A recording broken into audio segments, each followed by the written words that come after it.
بخاری شریف کې حدیث ته نبی کریم صلی الله علیه و آله وسلم له یو کس راځي ورته وی یا رسول الله اخبرني بعمل يدخلني الجنه اې د الله رسوله وی داسې یو عمل لا توخی چې هغه عمل سره د جنت ته داخل شم.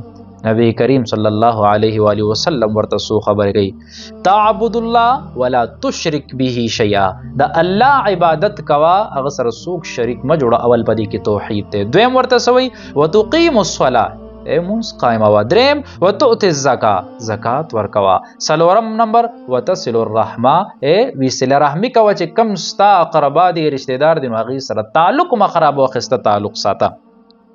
حضرت ابو هريره رضی الله تعالی عنہ فرمایي یو ځل یو باندې چې سړی راغو هغه رسول الله مبارک ته وی دللی علی عمل اذا عملته دخلت الجنه. اذا الله رسول دا چې عمل لا توخی چې باغی ز عمل کوم جنت ته داخل شم.